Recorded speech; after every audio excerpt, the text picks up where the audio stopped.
What's up? Welcome back to Nowstalgia. Dave here with a review of Mick Jenkins' fourth album, The Patience.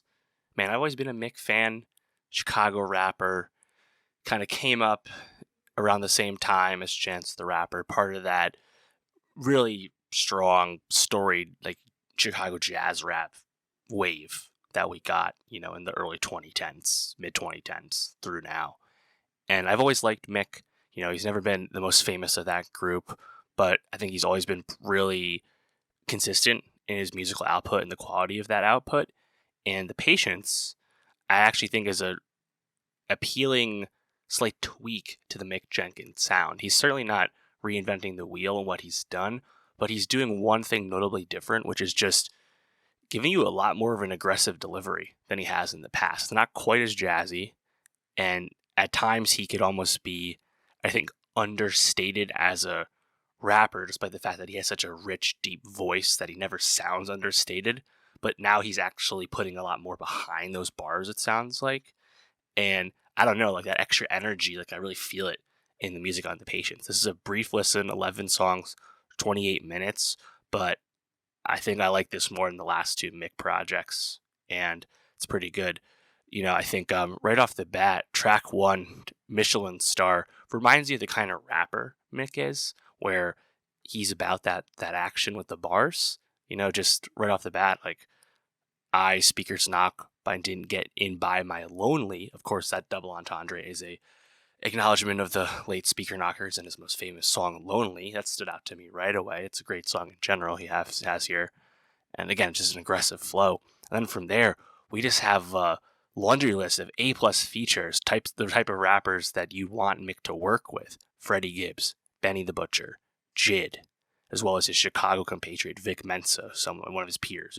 They came up together, Of those first three, Gibbs, Butcher, and Jid, the Jid song was a single. Sitting Ducks with Benny, that is clearly the standout to me. I think that's the best song on the album here. I mean, the Butcher coming, man.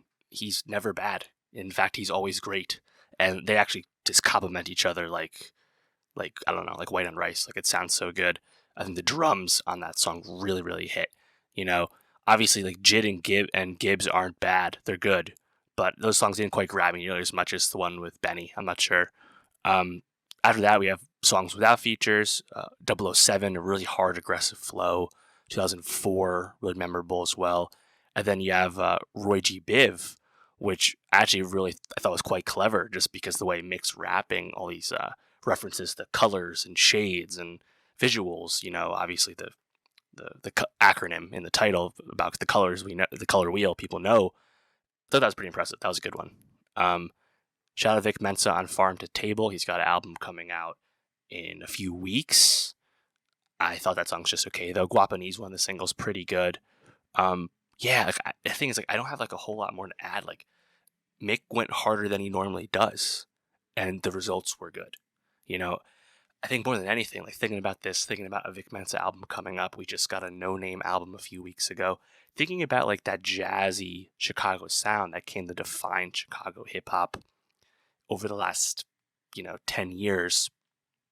It's been interesting reflecting on that, because I think before that, of course, Chicago drill, the original drill, came into being, and then you had this jazz wave take over for a long time. But I guess the timing syncs up with as the Chance the Rapper rocket ship began the crest due to issues with his music critically, as we all know.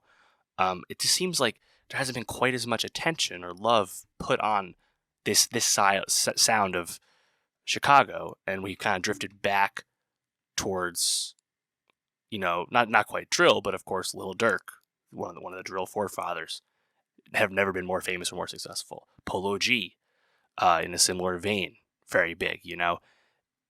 People aren't necessarily checking for the jazz guys anymore. And No Name, obviously she gets a lot of attention, but not always for her music. It's partially due to her celebrity and her willingness to speak her mind, right?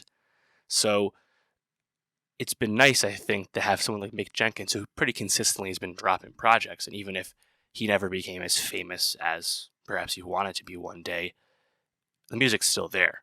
And even if like the rap world isn't necessarily like checking for that jazz Chicago sound the way we once did.